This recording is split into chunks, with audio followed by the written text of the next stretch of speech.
everybody, and welcome to DC Fine Art. I'm Deborah Childers, and today I wanted to say, at least make a big announcement. At least I know it is for me. It may be small to, some other YouTubers and stuff like that do this.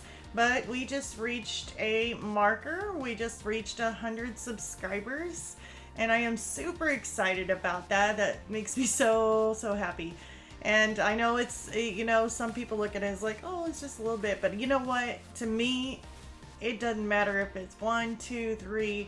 I mean, each and every one of you, I am so happy to have and appreciate you guys being here. So 100, oh my God, that makes me feel so good.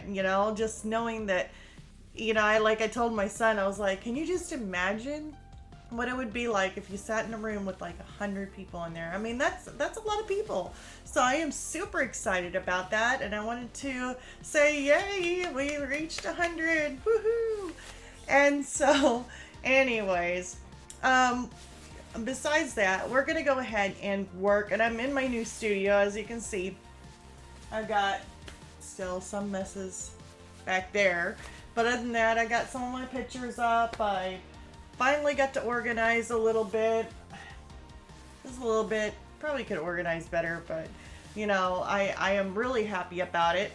It's really comfortable out here, and got some beautiful floors that sparkles. So I got some glittery floors going on. It's like a teal color. And so I'm happy being in my new studio. It's exciting. And yeah, so today we're going to go ahead and work on this other piece, and let me go ahead and jump on over and get these cameras set up so that way you can see. All right, now today we're going to be working with a turtle in acrylic, and right now at the very beginning I'm starting off using Frisket, and I went ahead and drew in my turtle, and then I used Frisket and I trace over the turtle onto the Frisket. I cut it out, and then I put that on the canvas. So that way I can do my airbrushing. And I do the airbrushing for a background. And I just got this airbrush and I absolutely love it. Wanted to go ahead and try it out for a background. So it'll be the first time ever that I'm using it for a background. Just kind of seeing what it looks like. But yeah, I'm doing the background, just doing from dark to light as I go down. You see me kind of push that Frisket, it kind of bubbled a little bit. I guess I didn't have it stuck all the way down. And I'm kind of doing one of those background with the little circles, like a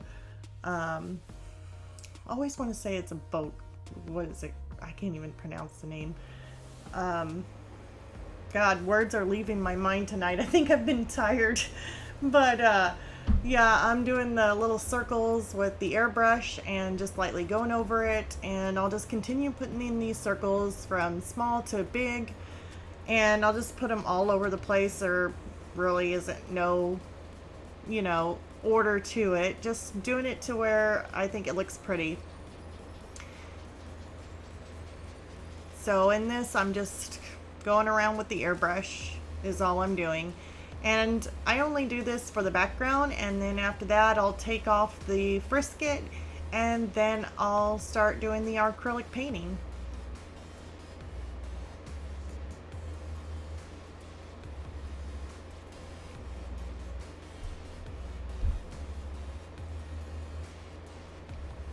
Yeah, some of the circles I went ahead and overlap, but there's the end result, or end part of it. I went ahead and removed the Frisket, and you'll see me start out just misting the canvas, and I do this quite often all the way throughout it, is because if you don't mist your canvas with a spray, or even though you have your brush wet, it could still suck up and absorb the paint really quickly, and it can dry.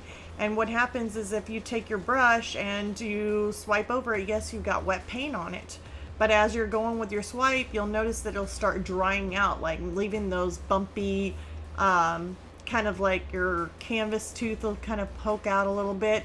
And that's just because your canvas is dry. You need to spray your canvas, not to where it's dripping wet, but just give it a quick little spray, fine mist on it, and then run your brush over it. You'll see an amazing difference to where you don't have all that little canvas grooves, kind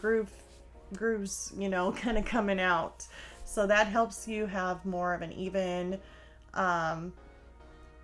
stroke, and to where you don't have those little dry marks that come in, because I know that can be a real nuisance.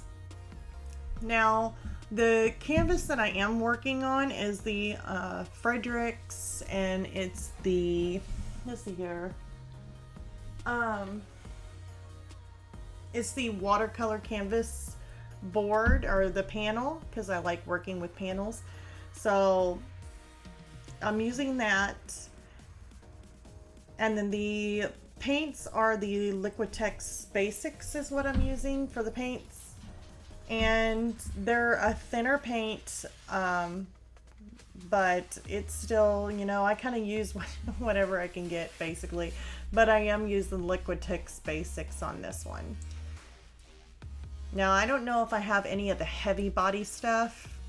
I've been kind of open to using different things or different products, so I may end up, I've been actually looking into getting a different set for the paints, and maybe trying out some of the Goldens, because I was actually thinking about trying those out. So that'll be on my wish list, I guess I should say.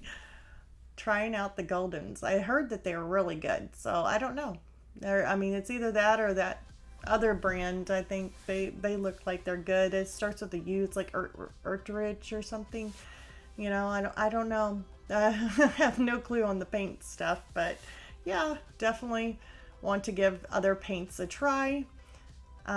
This is just what I had, so I went ahead and used it.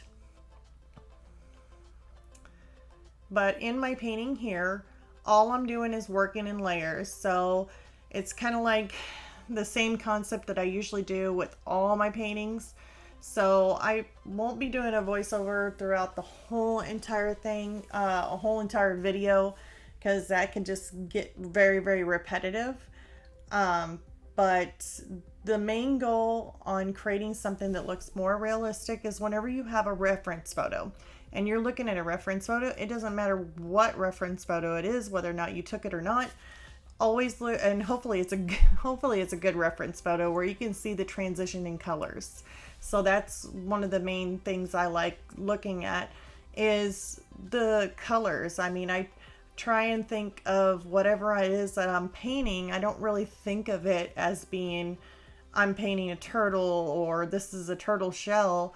I am looking at the actual reference photo only at the colors and where the colors go. Other than that, I could just be zoomed in just looking at, a fly on the wall. There is, and I try not to look at anything but the transition in colors in the reference photo. And then if I need to, I can back out and just kind of look at it in whole to get a good idea of if I was drawing and trying to draw lines or trying to, basically paint lines in, because some of the times I go through and I'll paint in a line because I don't have all the lines on my paper. So then I have to kind of back out and do judgment on that too, compared to the reference photo. So basically all I'm doing is layering. As you can tell, the first stages, it looks kind of rough, and you're going to have that. You're going to have it to where it looks weird or rough or just doesn't look good. Just keep on painting. Looking at your colors, and here's another good advice. Whenever you're painting and you want to use a different color to go over the top of it, try not to paint over that whole entire color underneath, like your base color. Try not to paint over the whole entire thing unless you're wanting to darken that one color. But if you can leave some of that color kind of shining through or coming through, then that actually adds more character to your painting. It adds more realism to them, because whenever you have multiple colors kind of coming through, then that brings out the painting. It looks more realistic. So you want to try and keep those colors. You don't want to keep on consistently painting over and over again, unless that's what you're wanting to do, is to darken it in one solid area, because then it'll look flat. And you really don't want it to look flat. You want it to have texture. You want it to have that depth feeling. And you need to have those layers with the colors. You got to have those multiple colors that you're using. Because I know with this one here, I threw all different types of colors in there. Or at least I try to stick with blues and grays and stuff like that. But I mean, I even stuck a real blue in there, like it's blue. And I left some of the color kind of sticking out. I covered a lot of it if I had to, but then I tried to leave some of the cracks and little pieces of that blue kind of coming through. And that's what adds more detail and more depth to your painting, is having those multiple colors in there. Usually it looks gorgeous to have that.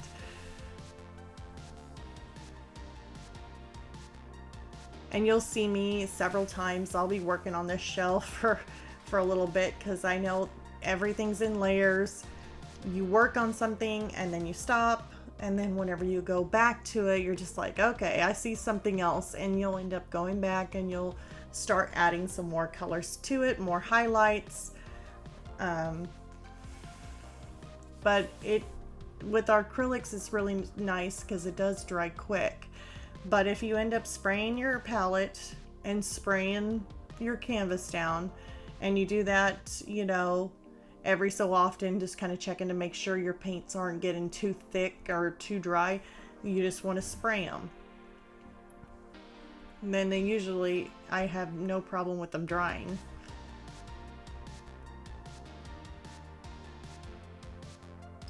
Unless I get up and take a break. That's been one thing. I get up and take a break, then they dry.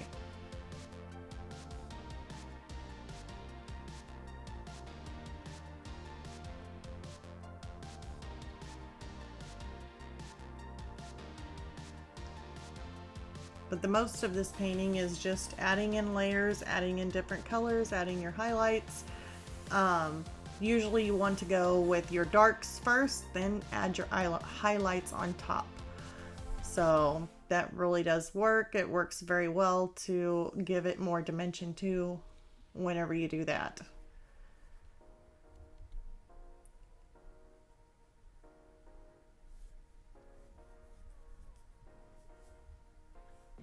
And there ain't I don't really have specific brushes. I have been using several different brands of brushes, been kind of trying them out. But with our acrylic, I don't have a favorite yet. I don't know if I'll ever have a favorite, to be honest, but I don't have one yet. I just kind of use whatever I've got. And some of them are just like, well, most of them are just like those little cheapy brushes you can get at the Hobby Lobby or Michael's. But there is one brush, and I know toward the end I'll be working with the grass and stuff like that. But since I'm kind of going over everything right now, and it kind of in a nutshell, and then I'll just let the video play on. It's the same kind of concepts that I'm talking about with layering upon layering, but you can kind of watch. There is a brush that I actually absolutely love, and I may be getting more. And I will let you guys know what this is. Towards the end, I work on grass, and I got this brush. It is from, it's Master's Touch. So I'm guessing that that's probably Hobby Lobby. But it's like a short, brown, long, one of those liner brushes. And it's like super long, like extra long. And it says extra or X liner. So probably extra long liner. And it shows it as a 20/0 for a size. But it's Master's Touch Fine Art Studio fine liner brush. But it's like super long, and it works amazing for the grass. I know they usually have them that they're, somewhat long, but they don't create the grass as long as what I like. And this one here is amazing. I think there's only been like one other brush that's been close to it, and it's really nice. But that one there, I think I got it. I think I got it from. It was from like another artist, is where I got it from, and they had a long liner brush, and I absolutely wanted it and ordered it, and I can't remember where I got it from. But yeah, uh, this one here is awesome. Awesome, and I'm gonna have to get me another one just to have backups, because I like to have my backups. But here with this turtle, I'm just going ahead and just, you know, with my sketch that I have underneath, just adding layer after layer. I put in the little circles for his little scales. I put those in there so that way I know where they're at. Now here I'm going to draw, or not draw, but paint in the lines of the mouth, the dark lines for the neck. I'll go ahead and start doing all the lining around his eyes, so that way I know where it's at. I know where they are. That way I won't paint over them and be like, where did they go, you know? So I'll draw out some very important lines and some of the circles for his scales that kind of stood out in the reference photos, so that way I don't cover them up with paint. And after I do that, then if you're using, like, make sure you got water on your brush and make it thinner, the paint thinner, you can go over those dark black lines, but you can still see them because the paint is fairly translucent for the first layer. So that really does help. But everything you do, you just look at your reference photo, look at the colors. The scales, on the other hand, I mean, if you want to go into detail with every single scale, you can do that. Or if you find it, you know, like you like doing that, I don't know if I can. Like, I do some scales. I kind of do the same kind of direction of the scales. I will put those in, but I kind of make up my own scale. It's not actually anything to the reference photo except for maybe like a handful that I kind of put in there that's similar to the reference photo. Other than that, it's kind of just throw them in there or make them look like you got scales, you know, because that's one thing about a painting and doing a painting. And you see a lot of people do this too. I mean, unless you're wanting something that's more hyper realism, but if you're just going for realism itself, not just hyper realism, but you'll notice in a painting, and these are really cool, you stand back, you look at it, and it's like, wow, that thing is really looks real. But then when you get up to it, you kind of see like the brush strokes. You see that, oh, those scales, well, not all of them are filled in, or only some of them are, and some of them look like they're finished scales, but they're not. And that's really cool to me. I mean, it's the fact that you could stand back, and as long as you put in a few of the scales and then start doing the other scales kind of loosely, your brain and your eyes will look at it, and when you stand further away, you actually think that you're seeing all of the scales completely done. You know, that's just an example, but it's just really cool how that works. And I absolutely think that's awesome. But yeah, I kind of do that with my scales. I outline like on his feet. I know we already went by this, but feet, or his actually underneath his eyes, like doing the little wrinkles of his eyes. If you're doing those, just make sure that once you add in your darks around it, like I did the blue, I got the black for the little crease in there, and then make sure to look at the highlights on where the highlights are on those eyelids. And you stick a similar color and paint over where that highlight is. And that absolutely makes it look more realistic because you got the highlight that, you know, shines off of the skin. And it adds that detail that you need to make it look more realistic. So don't forget about those highlights. They're very important. But make sure you always go with the dark first, then the light afterward. Your highlights go on top.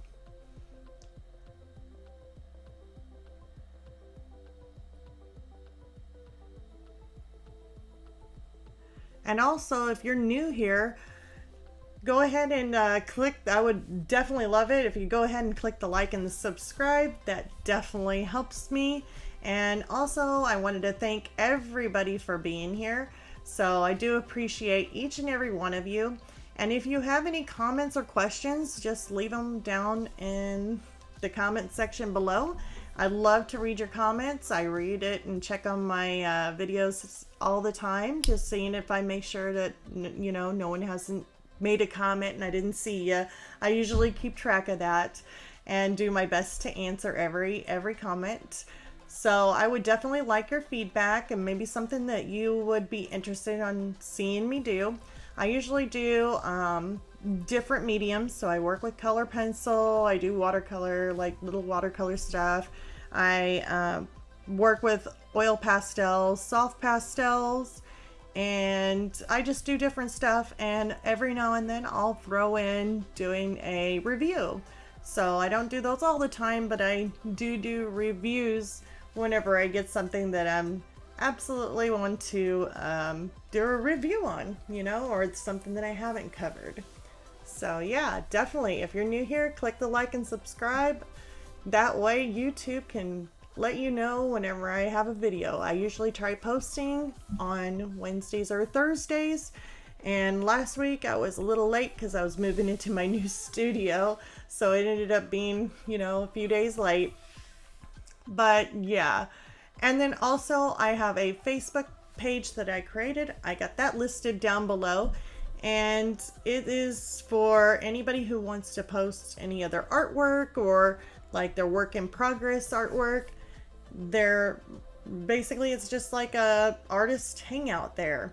So I just started it, so it is new, but you're more than welcome to join. Love to have you. And on the Facebook group, if there's anything that comes up that I need to, like if I'm going to be late on a video, or if, you know, something happens, you know, and I won't get a video out, I'll try posting that on there and letting you guys know if I don't already, you know, tell you in the video. So I try and keep up and let you know what's going on. So yeah.